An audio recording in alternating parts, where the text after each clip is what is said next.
This is Dan Jurgens, and if you want to have a good time, keep listening to the Krypton Report. Jason J. Lewis, the voice of Superman on Justice League Action, and you're listening to the Krypton Report.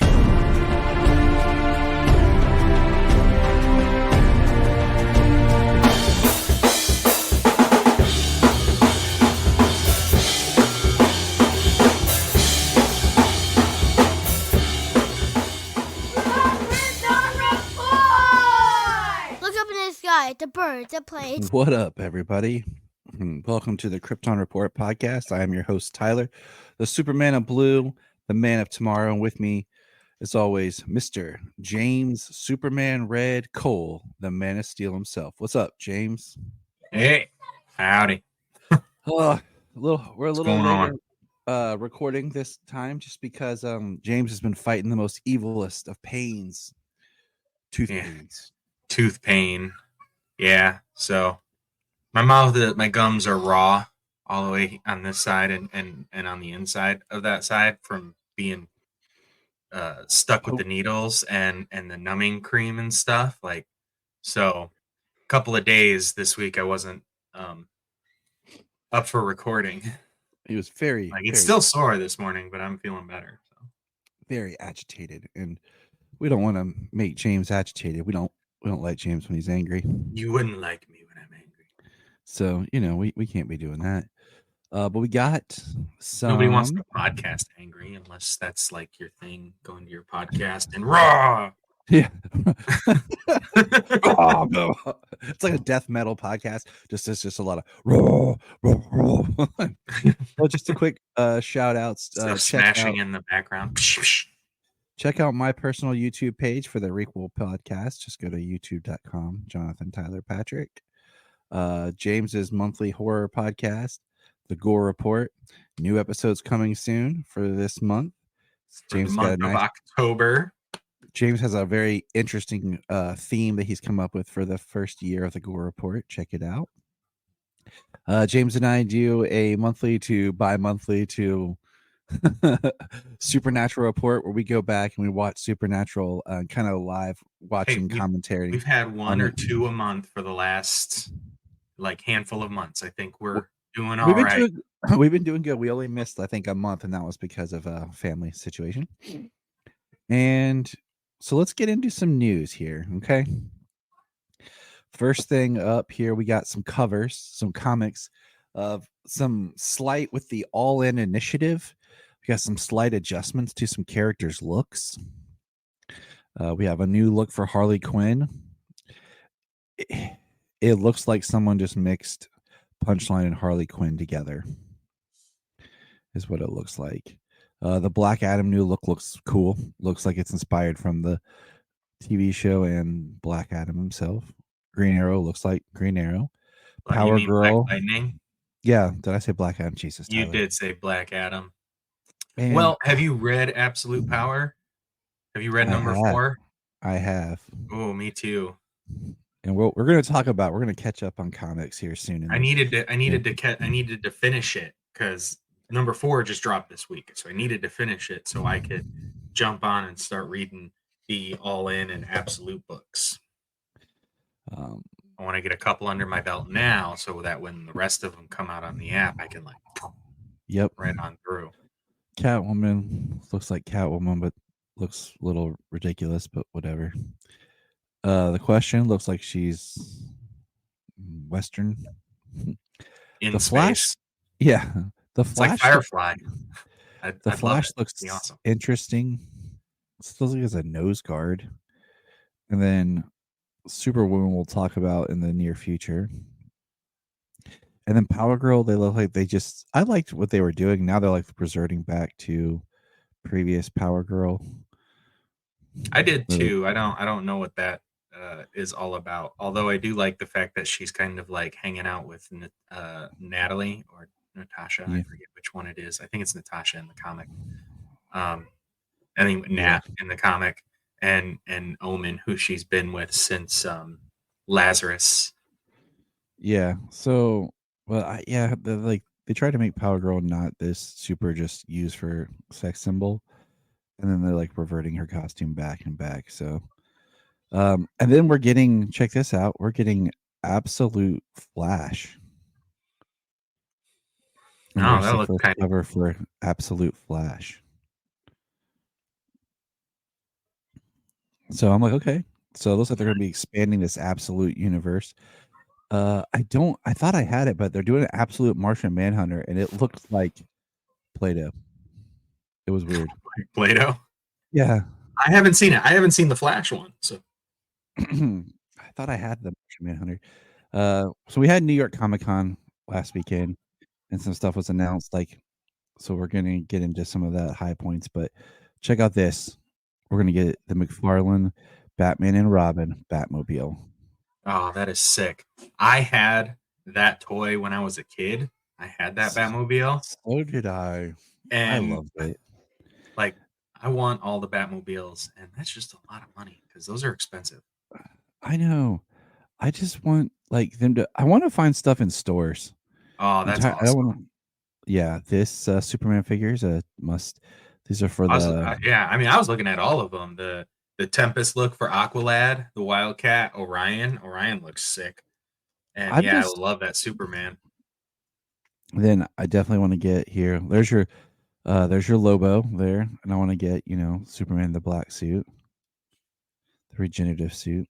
I just want to be able to go into a store and find these. I'm tired of like having to order everything online. Like my stores have not gotten any McFarlane products.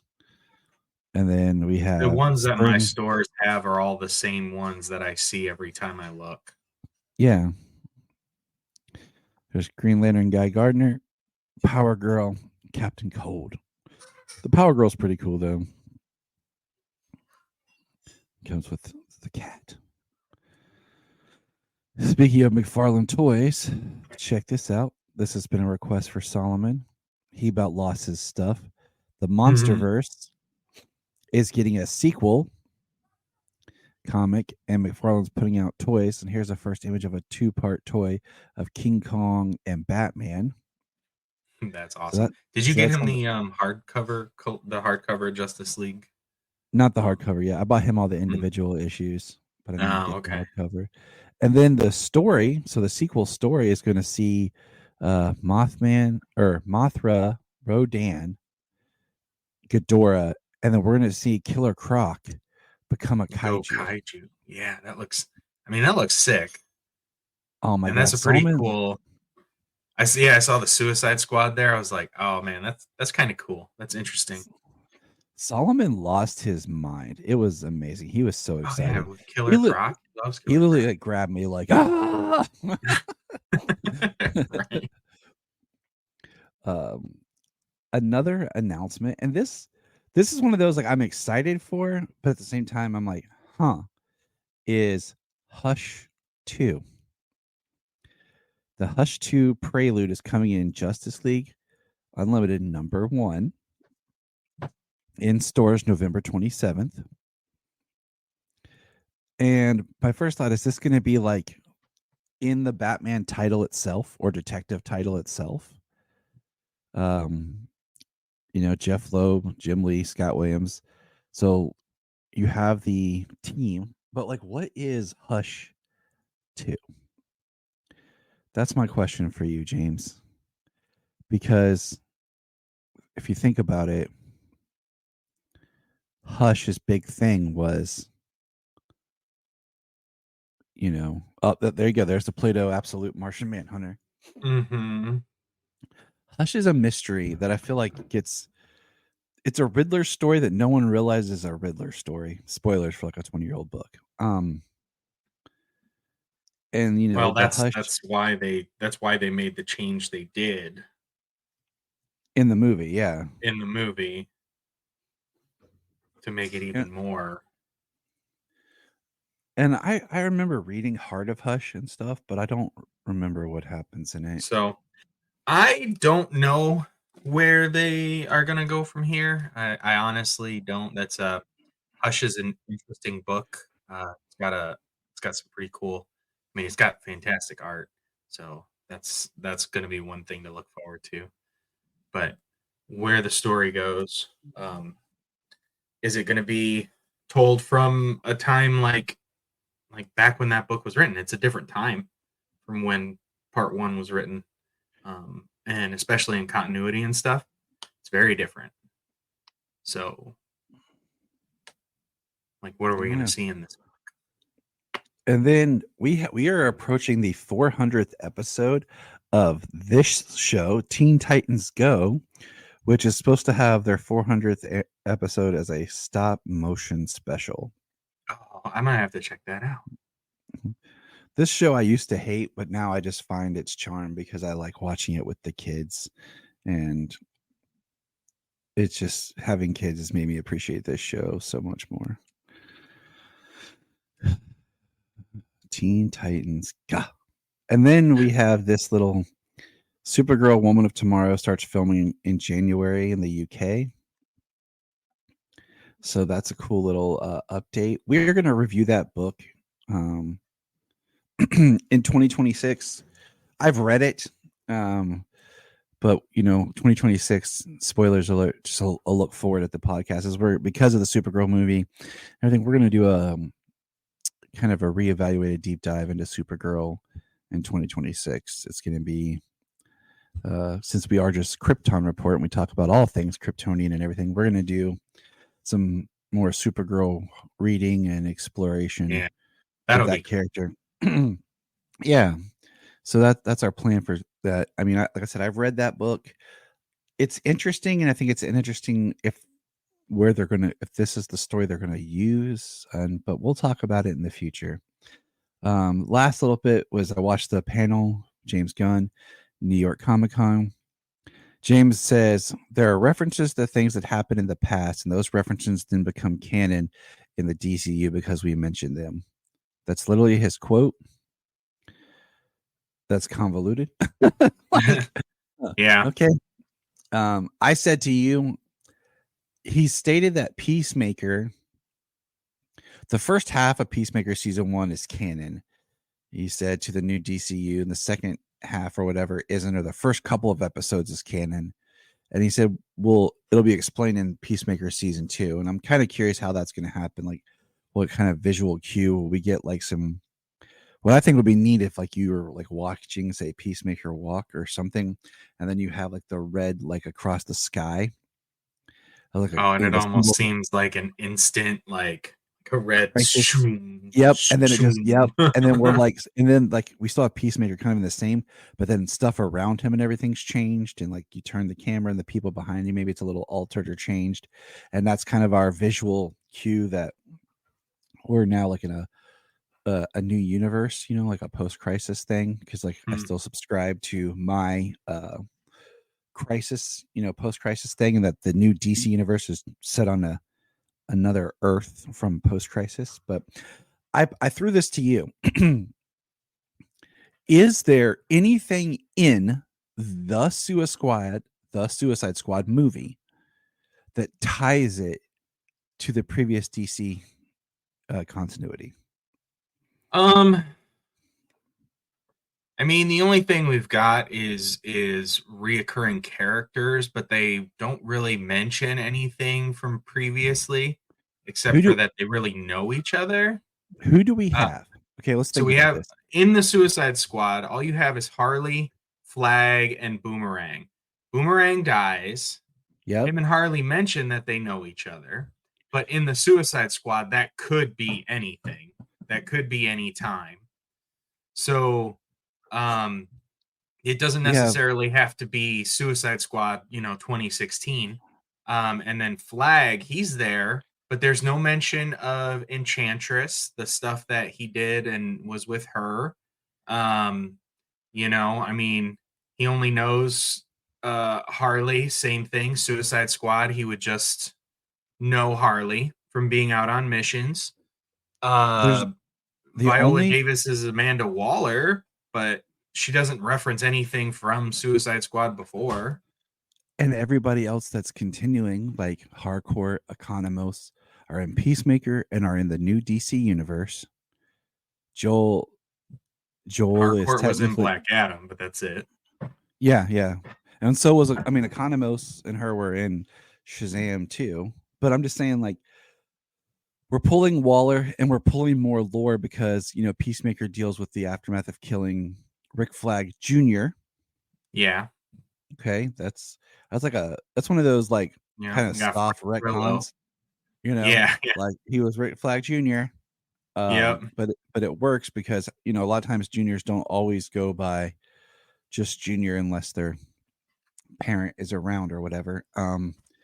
So and they're, you know, they mentioned, you know, Frank Grillo's son is supposed to be Joel Kinnaman, Rick Flag Jr. So, and they talk about, you know, Superman being shot with a kryptonite bullet by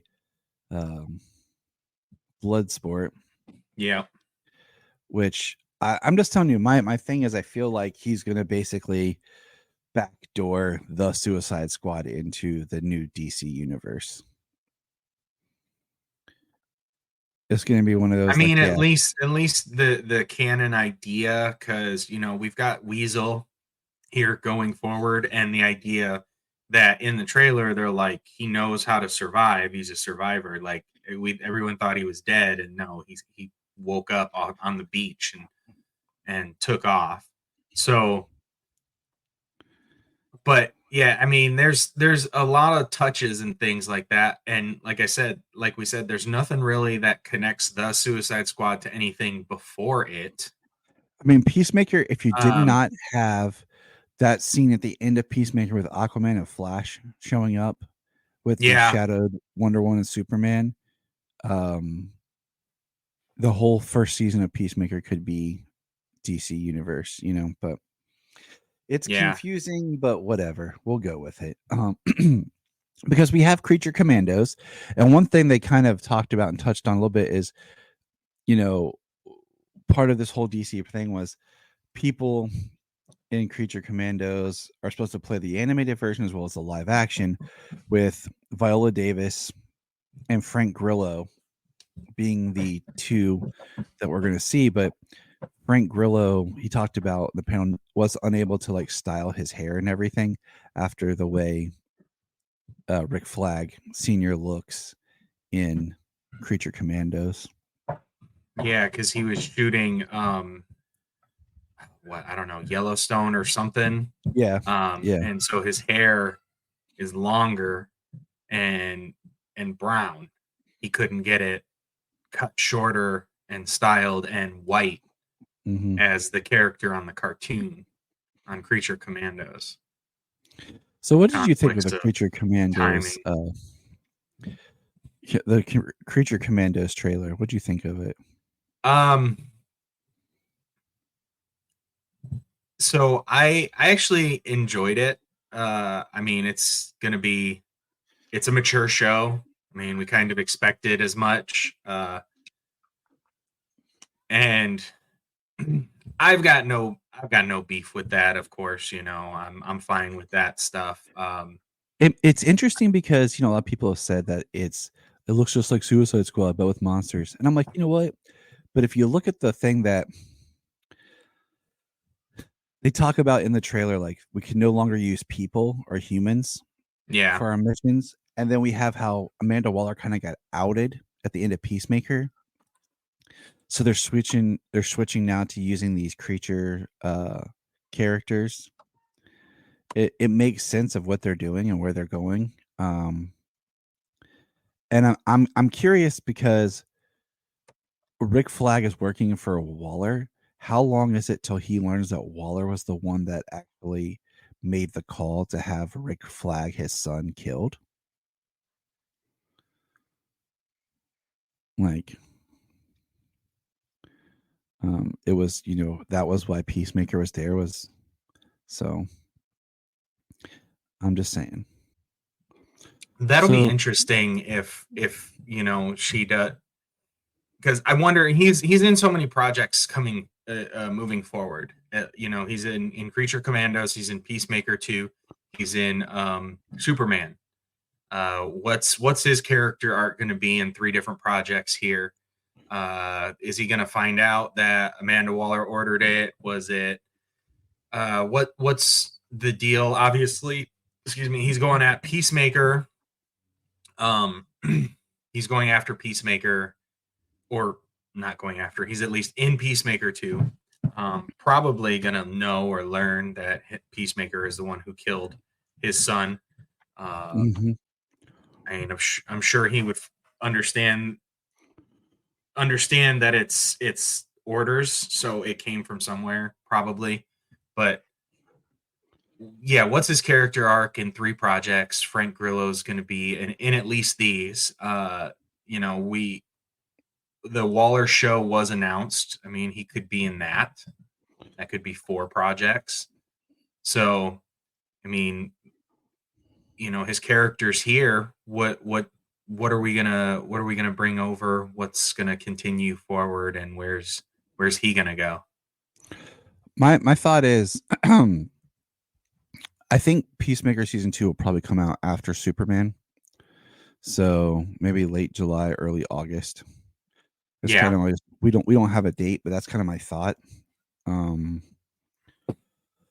So yeah, that with Creature Commandos also, like, it feels like it's a mixture of the Creature Commandos comic and Agents of Shade, like with Frankenstein and stuff. And I wonder how we're Right. gonna play that. Well, I started reading some of the New 52 Agents of Shade. Okay. And then there's a new Creature Commandos book that just dropped on the app. The first issue did. Yeah, written by Dus Mulchin. Yeah. So that was cool. I read that. That as well. I don't know if it's gonna tie to the movie or anything.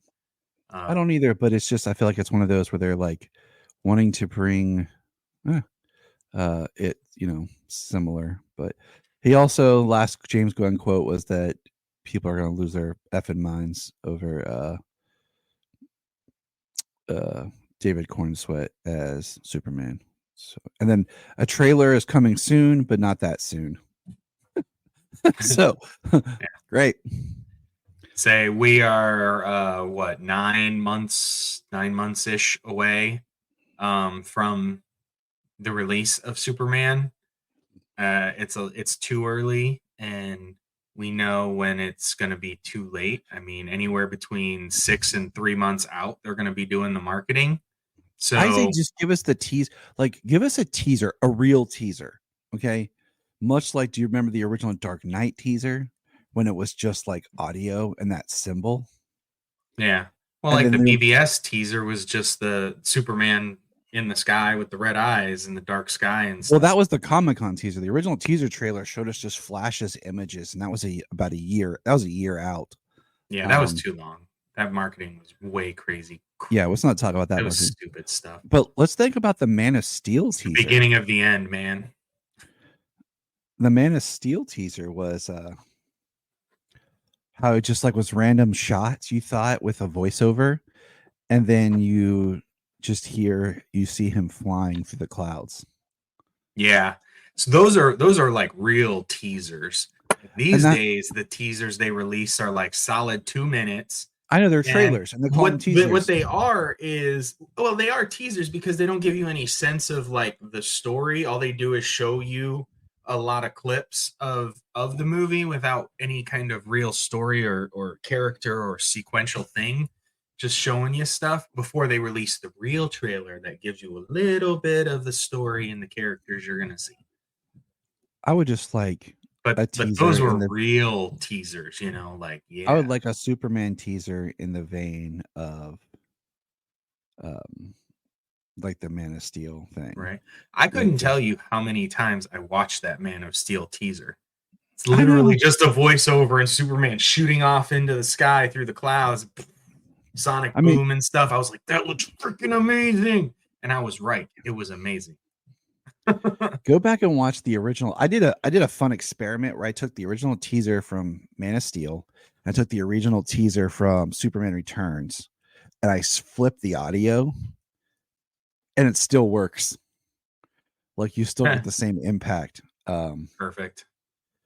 But the Superman Returns, I would like a teaser like that for Superman, soon. Something like that where it very much is like just these big, beautiful, ominous shots, and with very little, but just enough to make you excited, but not enough that we like, oh my god, we know everything. I can't believe, like, and don't even like, I don't need, just focus on him. Like, don't tease everything. Just focus on him. Like, we had a conversation yesterday, me, Brian, and a friend of ours about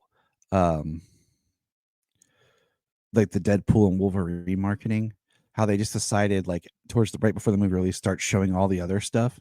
Like, you didn't have to. You've already sold the movie on Deadpool and Wolverine. So, but let's get into some comics, man.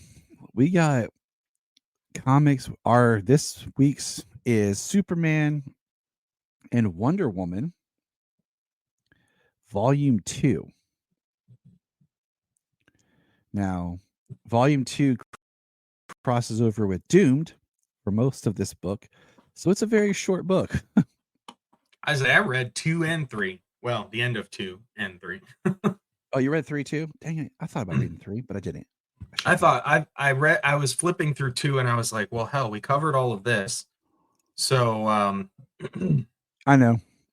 Yeah, I was like, we covered all this. So because I originally thought that 3 was the Dune crossover when I was planning.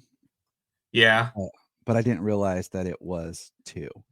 So let's just kind of get into what we can with 2. I'm pulling it up here. Selah has my iPad, so you'll have to bear with me because we all know how much the computer's version of everything sucks. Yeah. So, well, we start 2 with evolutions.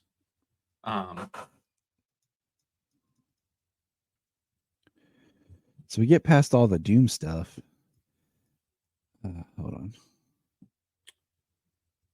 And part of this is also the Future's End. Yeah. So, we've got Doomed. We get the Wonder Woman in Clark's apartment while he's transforming. The lasso. We get Lois, the military, being stopped by the military, and then being compelled by the God of War to let her go. It's inside this book is when Lois gets taken over really by Brainiac, and it's through we see everything that's going on there. Like, Doomed is a very dense, powerful story, and I feel like it did not get all the time that it needed. Yeah, it tied together a lot of books. Yes, it did. It just didn't get the time it needed to have an impact and breathe. Because it was automatically followed up by like another event. Because it was like almost like this big. It was this huge multi crossover. So like this really doesn't like immediately followed by like Forever Evil or something. I think so. Yeah, that feels right. Because one of the issues I think it was in this trade. I got to keep flipping through Doomed here. Because I Forever believe Evil, it was in this where he says that they just. I forget the quote. I gotta find it. Because Forever Evil at least paused, and gave everything a breather for a moment, like in the titles. So like a lot of the titles didn't have Forever Evil crossovers because the crossovers were the villains books. But the real like Doomed or start of this that wasn't in Doomed is when you see War World inside the Phantom Zone with Non. And we have Superman with Martian Manhunter. And this is like the fallout of Doomed where they rescue Lana and Steel. And it's just kind of that last bit of like fallout of Brainiac and saving Lois from Brainiac. And we have Wonder Woman goes into the Phantom Zone. Yeah. Which I think, we have a modern day appreciation for that chapter of the story, because that chapter of the story is when John Henry and Lana got introduced to each other and basically began their relationship, which is still going in comics today. Yep. And then we have this kind of metaphysical thing of Superman fighting like a cage version of the doomed monster, but that really is kind of the only issue that was in here that wasn't in Doomed. And then the next book is Wonder Woman taking Giganta down in Wimbledon Station, and then Superman shows up, and this is after Doomed because he has that beard. And I love the artwork for this issue. Yeah. And this is it's a nice kind of one and done because he gives her a flower that he says needs cooking oil. And the whole premise of this is about just like expectations of things that we put on each other, and sometimes we give each other gifts that require responsibility because she doesn't and then we see this nice thing of like her kind of recanting their stories. So like Superman with Apollo, them versus Zod and Feora, the Doomed, and we see that the plant starts to grow into this crazy huge thing, and then Superman and Wonder Woman come back to the apartment, and it's this giant monster, and he's like, she's like, I forgot to water the plant, and he's like, you have to give it cooking oil, it likes oil. Yeah. And we see it going crazy, and it's going after actual oil, but they start fighting about Yeah, it starts going for crude oil. Him complaining that she didn't take care of it, and then and they start doubting their relationship, and then he goes after it, and then she realizes that it's actually strife that is causing them to have these battles and these fights. And she basically says, I can't stop you from doing what you do, Strife, but I can make it harder. And she destroys her like seeing portal with her sword. And then Superman, looking awesome with his beard, much like James Cole, goes to visit Swamp Thing. And this is really awesome because Swamp Thing shows up to help with the flower, and basically says like it's from a different green, but he's going to try, and he basically is able to touch it, absorb some of it, and learns like Kryptonian and speaks to it through the Kryptonian green. Yeah, that's awesome. I love how he touches it and his body starts to change to like the green, the look of it with the spots and everything.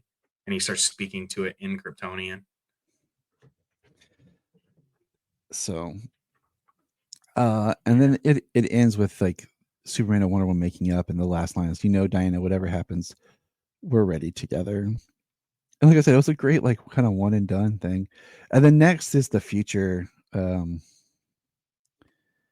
what do you call it? The future ends, which that was another one of those like kind of crossover events that kind of just got put to the side that no one really talks about like they should have, because I felt like it was kind of like it seemed like a Days of Future Past type thing, but with Batman Beyond. And I've never read the main Futures in book. Oh, I read the whole thing. I want to, like, it's on my but what did you think of these two It's issues? interesting.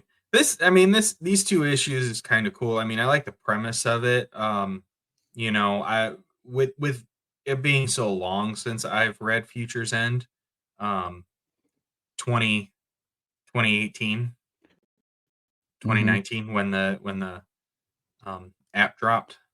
But Yeah. I thought the story was really cool. It's very interesting how she's got this warlike.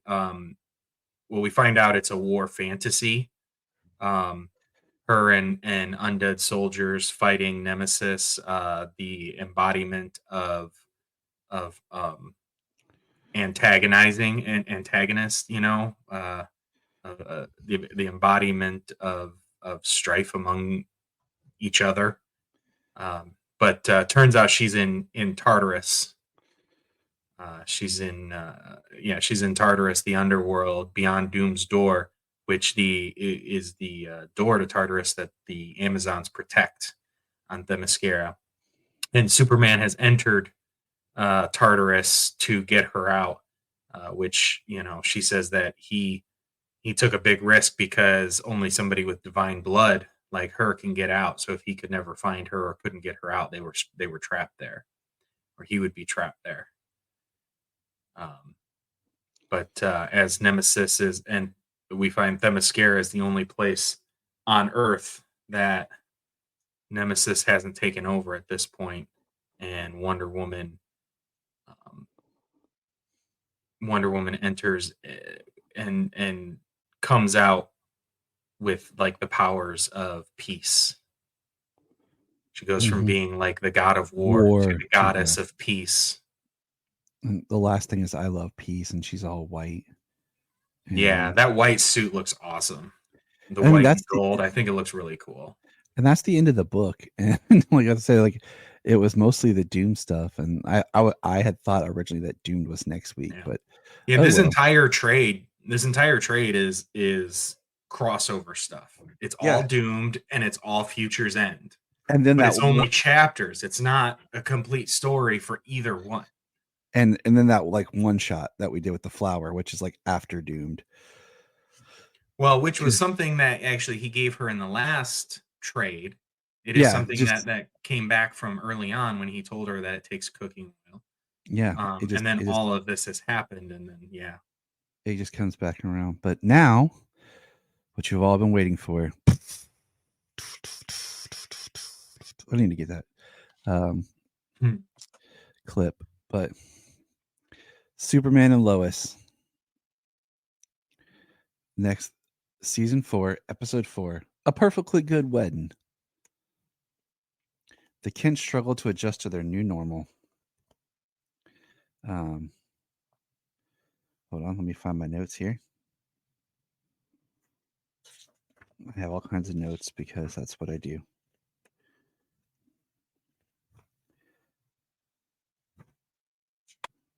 Here we go. Wait, maybe not. I had to take notes for something else too. That's what threw me off. Okay, the Kents adjust to their new normal. Lois helps throw Kyle and Chrissy in an impromptu wedding that doesn't go as planned. So this episode opens with like beautiful shots of the sky, and it picks up with Lois at the grave, and then the boys hear something, and then you hear sound, and she feels it, and then she turns, and there is Clark, and he's in a suit, like not like a Superman suit, like a suit, like in full on Clark mode, even with his glasses. He has to keep spare suits, spare human clothes at the fortress. And she runs up, and like it was a very powerful emotional scene, but in one way I respected it. I didn't feel like they milked it for all they could have. Like I feel like it could have been drawn out much more, like teary-eyed, and I don't know. Well, yeah. So the whole cold opening of this show is all score. There's only music playing. There's no dialogue whatsoever. She's standing over her father's memorial. The boys are in, and we notice that this is immediately after the memorial service that they have, or at least the memorial that they have with the three of them and Nat and John Henry. But the boys are still in their black coat with their grandfather's matching shirt on. And and it's all score, just and he hugs his wife, and then that's when we get our title card. I mean, they didn't linger on it. It was quick. We knew he was alive. They brought him back right in the beginning, just an emotional, quick, cold opening, and we're right into the story. And second, we get, it's been 2 weeks. We see that he's got a big scar on his chest. 3 weeks. And then it says, but then we get a beat where it says it's been over 3 weeks since Luther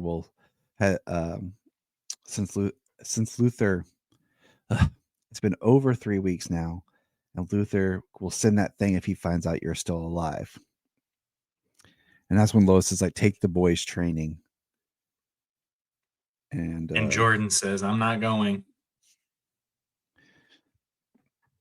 And it was kind of like, okay, you know, so I'm gonna pause right there as we go through this. One thought is, you have this looming fear. Like I would have this looming fear that doomsday is out there, and I've died once, and I don't know how to stop this thing. Like I would almost have a paranoia because it's going to come from my kids and my wife. So I would want my sons trained up as much as possible. You know, I would kind of be like John Henry, like, Nat, like we need to make an assault. And I'm loving this season, but I'm feeling the absence of things. Like the absence of Clark is back. There's no Lana in this episode at all. Like, unless the next episode has Lana in it and we see something that happened that took place in those 3 weeks. Like, there's no, like, oh my God, like emotional beat up because, like, you know, she was preparing that Clark was dead too. You know, John Henry and Nat. There's one line of dialogue later about with them in here, but yeah, like Clark's, you know, alive. Like where's that kind of communication? Yeah. Well, I think the people in his inner circle, they wouldn't let it out, but the more people that know, obviously the bigger chance of it getting out. And he can't go anywhere. He can't go into town and see Lana. I mean, she can come and see him, but Exactly. like I said, but at this moment, like anything you risk communication wise, because hell, at this point, Luther could have the farm under surveillance, but that's just like really like reaching. But Luther could easily find out that he's back or alive. But I don't know. I don't need to be like, well, for 3 weeks, Lana's the mayor of Smallville, you know? Like she's been working and she does have concerns. She is working on like trying not to let Luther get any more property in Smallville. Like I'm sure that after that, moving forward, Lana's gonna come back and find out Clark's alive. Yeah, I know. I'm just saying, but like, it's just that if you look at the story structures that we've had before in the previous seasons, you can kind of see it just feels like there's little things that you'd think. Well, you were talking about John Henry and Nat before now, and like they didn't go into where they've been or what they were doing. The only thing that John said was, we should have helped him, and Nat said he said no. You know what I mean? Yeah. So basically, like they recused themselves from being in the place and time. This season has been very focused on the characters who are important in each episode. Yes. And I appreciate that too. You know, because then we don't get a lot of side story that I don't need. Right. You know? I don't necessarily feel that Lana, even though like she's doing her thing and she's with or I don't know, with quote unquote with John Henry, possibly. But she has her life. Kyle has his life. I don't think she's, rushing to get an invite to his wedding. Well, yeah, I didn't really expect they've been divorced for a year. I didn't expect her to be at the wedding, but I expected maybe a scene with Clark coming back, but we'll see how that plays out. Let's talk about the fun of the boys training, or John training. When Clark talks about the Kessel Run and John's like, in 12 parsecs, and he's like, yes. Yes. See, I haven't rewatched the episode in a while of when he took Jordan out there. If he said a similar joke and Jordan didn't get it or reference it. I wanted to watch that episode. I didn't get that full comparison. I did watch someone put online like the 2 scenes of the boys going into the canyon. Yeah. Flying. And part of like why I think that John has adapted to his powers better is I kind of use the logic similar to Man of Steel. Like John being an athlete and was always been very comfortable with his body, who he is. So it's like this natural progression that he's just adapting to. Like Jordan has always kind of been at war with who he is and his emotions, Yeah. and's been uncomfortable in his own skin, and not confident in who he is. But John's always been confident in who he is. So I feel like it just has allowed him that little bit more of like Yeah. hold over his powers. Right. Where'd you train? On a farm? Exactly. Exactly. The In a Zod glacier. idea. In a glacier. Yeah. Now we do have that scene where Clark is flying with Jonathan, and like his heart beats and he falls. And I kind of wonder if it's because, like they said in the start of this season, that Clark's heart beats 3 times, and even with the enhancement of General Lane's heart, I wonder if it's like a 2 beater, because it started out human, Right. and that could be part of why the heart's like just not as strong enough, even with the enhancement, to power Clark. Absolutely. Yeah, makes sense. We did speculate that he would have some troubles moving forward with a human heart. It only makes sense, there's an adjustment period. Mm-hmm. And when they said that, I thought back to our previous Superman the Animated Series watching with John Corbin, the adjustment period, Mm-hmm. But we have, while the good stuff's going on, Chrissy and what do you call it? Chrissy and Kyle are getting married, and we meet Chrissy's mom. Like, I recognize the actress, but I don't know from what. And Clark, is trying to put some of that Cushing charm. And we learn that their venue has a busted pipe. And what do you call it?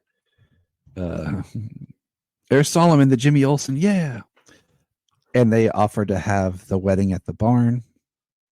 And Lois is asked to be the maid of honor, which that makes sense. That's cool. That's cool.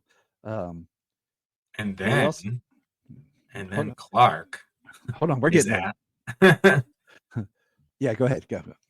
And then Clark is asked to be the best man, or the super best man. And I like that Kyle was never like a bully to Clark, so you don't have this kind of like like, I'm sorry for how I treated you in the past type stuff. Kyle's always seemed to be like a legit good dude. Yeah. Not like, what's his name, Brad or something from Superman 3? Or Whitney, Or Whitney. Yeah. Coming full circle. Yeah, like, no, I do like how he's always been, nice with him, cordial with him, everything. They've had a good, there was no need to wedge in that type of dysfunction. No, there wasn't. And I like, because he asked him to be his best man. And I love Clark just being more like, I don't want him more alive in this episode. It's because he really is embracing his second chance. Like, he's upbeat. And he says, what do you call it? I just plugged it in the grills.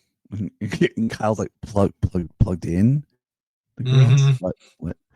Show me now. Yeah. He's like, yeah. Give me food. Well, I really love it because it actually calls back to when Lois is like, no, Clark is not cooking on the Clark can't cook. Right. And in season 1 where they're grilling and Kyle's making his ribs and everything. I thought that was great. And then he's like, and then Kyle tastes it and Clark's like, see, not that bad. And he's like, not bad. Yeah. He's like, I followed your recipe. So it was really good. I like that. It was good. I like seeing their friendship grow.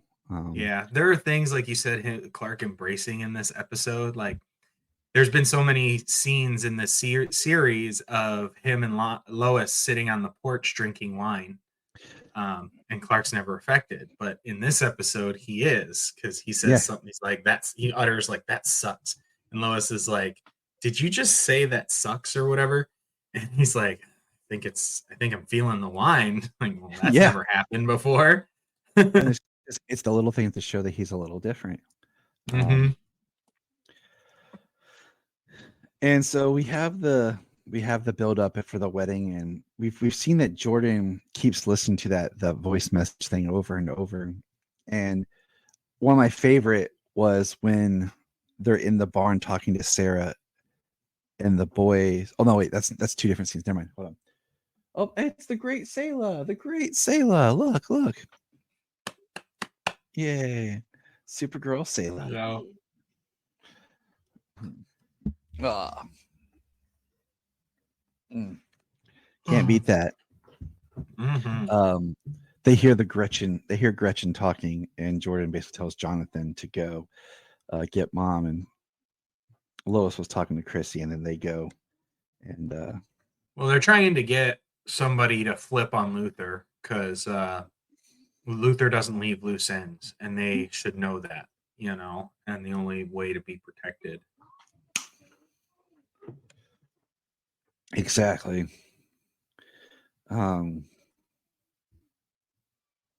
The whole house is set up for the wedding, and it's kind of funny because there's a line about anything that you need, Miss Chrissy, Miss Beppo, Miss Cushing, and she's like, easy on the Miss Cushing thing.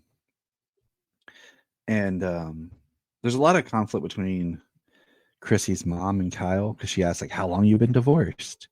And do we have an idea of how old Chrissy is? Well, we know she's younger. Because there's lines about like, you didn't ask my daughter to marry her till you found out she was pregnant.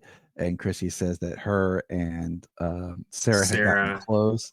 And the mom's like, that's because you're the same age. Well, I think that was an exaggeration. I mean, well, I know that, but I'm just saying, like, Chrissy is the editor of the Smallville Gazette. I mean, it's a small paper, but she's still the boss. I would say Kyle's late 30s. Yeah, where's Lana and Clark? Kyle's the same age, so late 30s, early 40s. And then I would say Chrissy's mid to late 20s. Mm-hmm. So maybe a 10-year or 12-year gap, maybe. Yeah, that's kind of where my brain's going, And my question is, how long do you think Clark was dead for? Oh, man. Yeah, they don't really go into how long, I don't think. I don't recall anything in the previous episodes of saying how long he's been dead or anything. I'm thinking about a week, give or take a little. Because of how condensed the first episodes were to when the Doomsday fight actually ended and everything. I'd say probably maybe about a week. Because she took a little bit before she wrote the paper that the Superman is dead.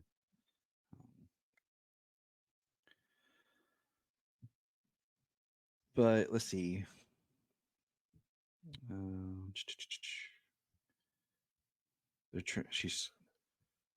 We see Gretchen trying to call Otis.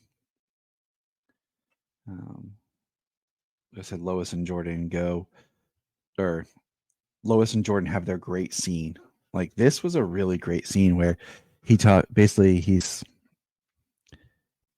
I'm glad we addressed this like this, but we're kind of moving past where Jordan just feels like he lets his mom down and he's a disappointment, and he's not mad at her for choosing John. Like, this was a really good scene. Yeah. I'm glad they didn't let it linger, And that's what I'm saying. Like, they addressed it. They were able to work it and move on. Right. Well, I mean, he talked about how he's still, because Lois had mentioned how him getting powers didn't fix his any of his issues that he really had, so I still feel like he's still has his emotional issues going on. And just one more thing, like the idea of his mother liking his brother more than him, him coming to the understanding of that, and then what he does in this episode about kind of needing to step back and giving John the opportunity to kind of step in where he was trying to go, but hasn't really gotten there. I think it's a responsible choice, a good move for the character at this point. Yeah, and I feel like the like you said, it didn't fix anything, but I think it's helped him somewhat. But he still has to work through himself. So we're back in the barn and we have the music set up. And one of my favorite lines was, from Kyle talking to Coach as the DJ music provider here. You got any Blink 182 or 311? Yeah, that Why would you want to ruin your wedding like that? And I was just like, man, like that got to me. That cut me deep. And then this is the shot that I was talking about when the two boys are talking to Sarah and they hear the fire in Metropolis and they both turn and are listening and she's just like, what? And they're like, yeah, she says got a couple of meerkats over here, because they like perk up and turn their heads. Like it was really good. I liked it. And then Jordan tells John to go. And I'm just like, John's still learning, man. They should have went together, Yeah. Well, at this point, like I said, Jordan is doubting himself, what he's doing, the reason he's become kind of this superhero, his recent failures in the superhero realm. Also Jonathan got his powers and how good he is with them. But it is interesting how good he is with them is utilizing them, but not in an active scenario, a strategic and active scenario. Yeah, which is what he has to learn. So that was a really cool touch to this episode. And I'm sitting there and the brothers, their story. And I'm watching this and I'm like, why isn't Jordan listening to make sure John's okay? He's but then we find out that he's in trouble. This dude's shooting fire. He's got like fire cannons. He's like Mega Man with fire fists. and then boom. I love the way Superman shows up. He's got his new suit on. It's a little bit darker. It's a really good looking suit. I feel like it's a little too dark for me, but it's okay because I look at it like it's a nice blend of like the idea of the black suit with the blue suit. So it's a darker blue instead of going with the black suit. Well, he the shot was dark. What we do see is we see a lot of orange light from the fire. So the lighting is very very colorful against it. And then as the fire gets put out and he takes the guy out, it is a darker shot. There's smoke and things like that in the air. So it even makes the blue look even darker. I feel in this shot because we don't get Superman doing his thing in this episode. I just like how he just walks up to the dude and the dude's like, and he just like walking like nothing and just takes him out. And then we get a nice line of dialogue that John Henry is taking that guy in. So that there's some nice continuity dialogue with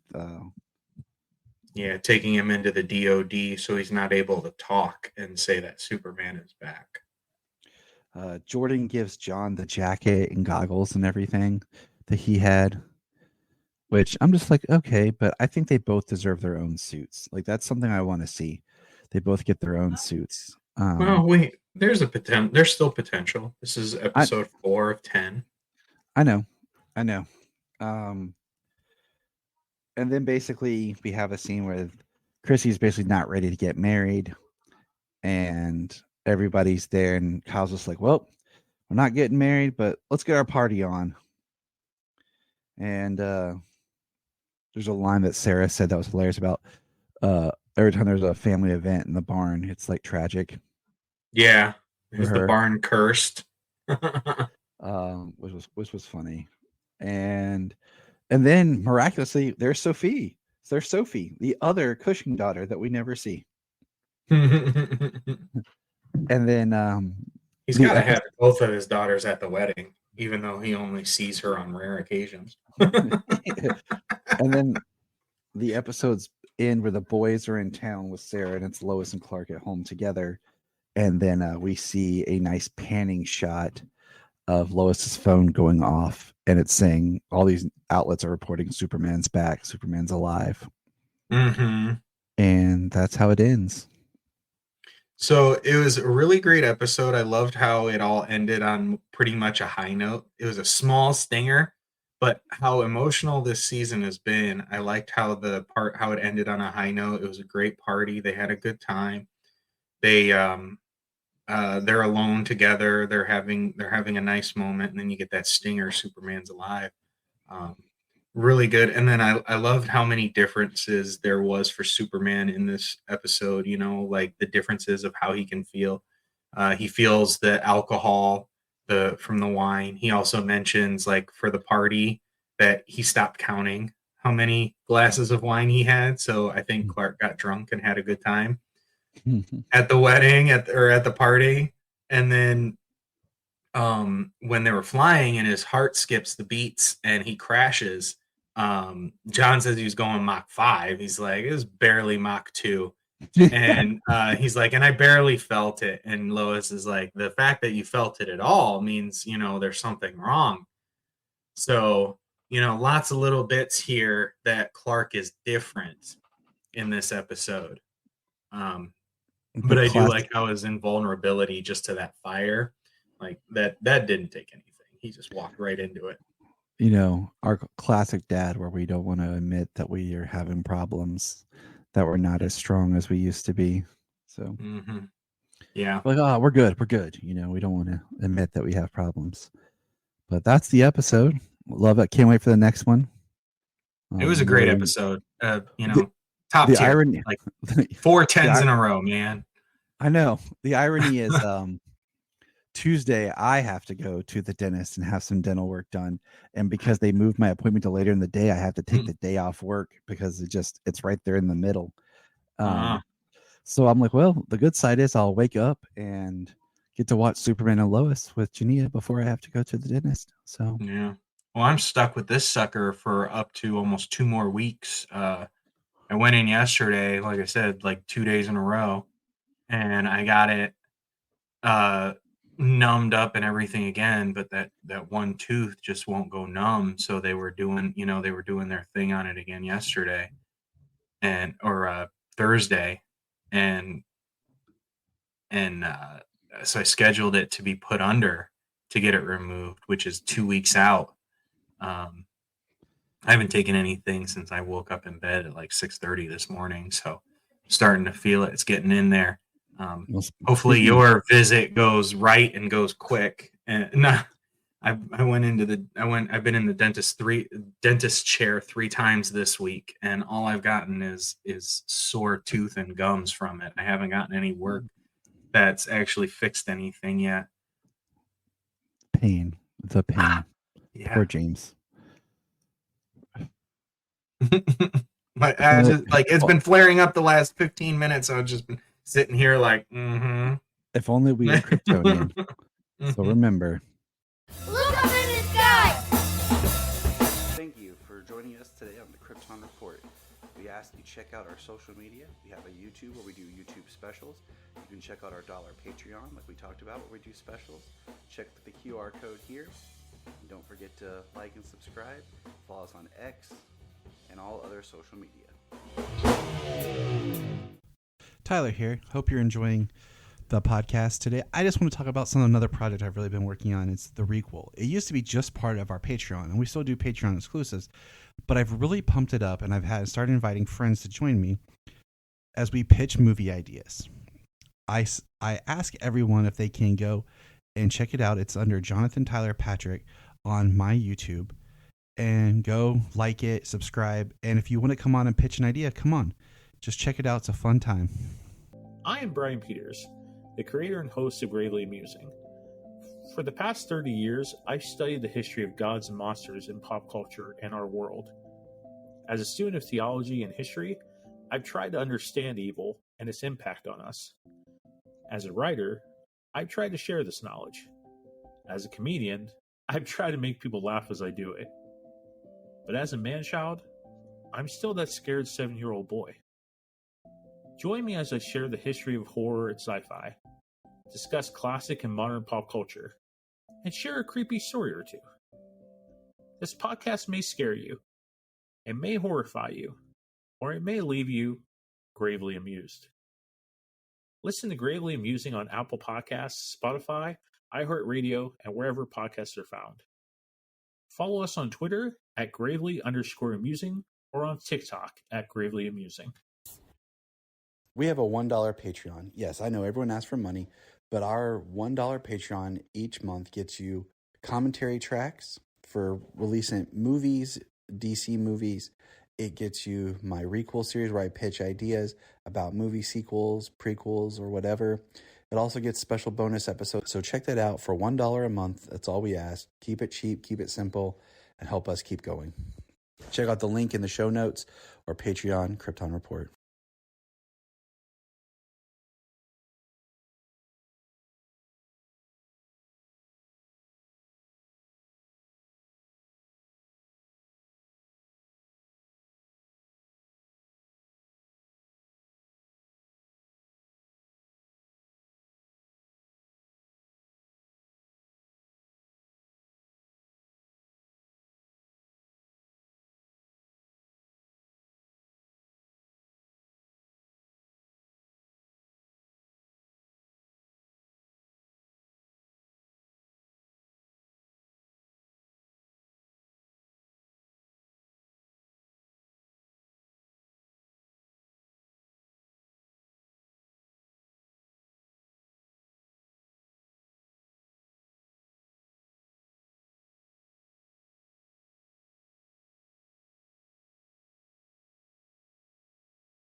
Look up in the sky. We want to thank you for checking out the Krypton Report podcast, and we ask you to check us out on all of our social media, on Twitter X, Facebook, Instagram, Blue Sky, Hive, Threads, YouTube.